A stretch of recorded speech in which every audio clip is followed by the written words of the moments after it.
Urge, RDC. Attaque du Grand Katanga. Joseph Kabila et John Numbi se sont réunis hier à Harare, Zimbabwe, après la réunion de Kampala, Ouganda, qui a fait flop. Museveni ayant refusé que son pays serve d'arrière-base pour faire tomber Kisangani, le duo a décidé d'installer sa base à Harare. Il compte recruter des Bakata Katanga pour attaquer le Grand Katanga et imposer des négociations à Félix Tshisekedi. Cette réunion marque une escalade dans la tension politique et militaire de la région. Des sources proches de Kabila affirment que l'objectif est de déstabiliser le gouvernement actuel et de forcer un dialogue favorable à leurs intérêts. Des graves révélations ont été faites par le journaliste Eric Wemba, soulignant les enjeux stratégiques de cette alliance. Les conséquences pourraient être désastreuses pour la paix dans la région si cette offensive se concrétise.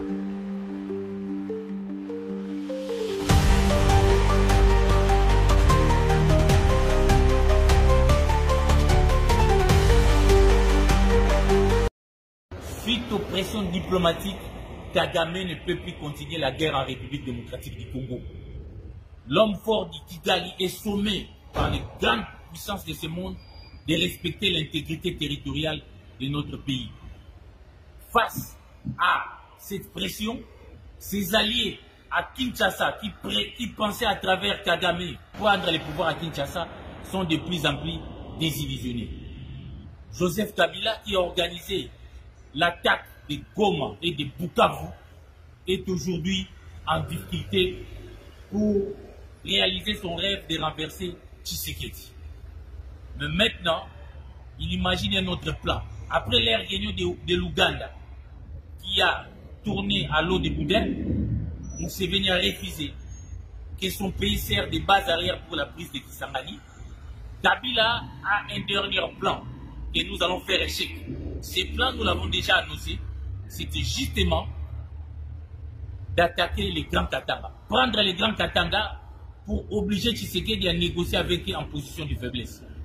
C'est pourquoi il s'est tenu depuis hier une réunion à Harare, parce que Kabila, après avoir été chassé à Addis Abeba pour des activités subversives, a installé son quartier général à Harare, là où son pouvoir et sa famille ont été installés.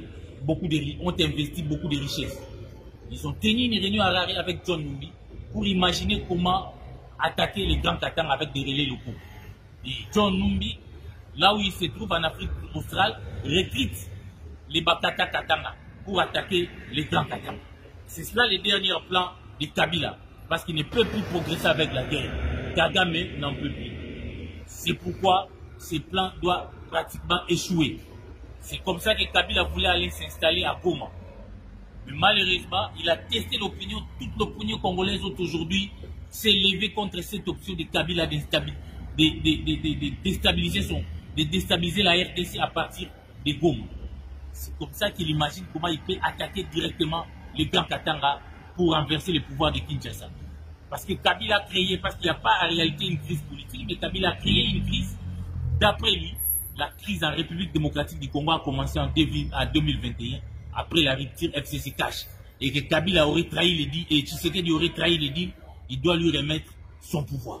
C'est pourquoi nous appelons à la mobilisation du peuple katangais, qu'on a souvent utilisé dans des moments cruciaux de notre histoire, notamment pour la sécession katangaise. Évidemment aussi pour l'assassinat de Patrice Lumumba et Emery Lumumba. Cette fois-ci, les Katangais doivent dire non. Et Kabila a fait un peu la diversion.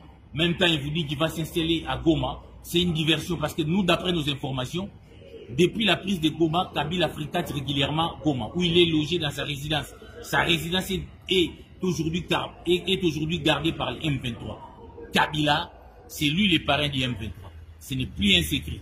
Et nous allons continuer à vous faire des révélations pour décourager, pour faire échec à ces plans sataniques de Kabila contre la République démocratique du Congo. Restons fermes avec les pactes républicains de Sun City. Refusons les pactes sociaux des évêques. Ces pactes ont été financés par Kabila et Kagame. Nous devons les refuser. Merci.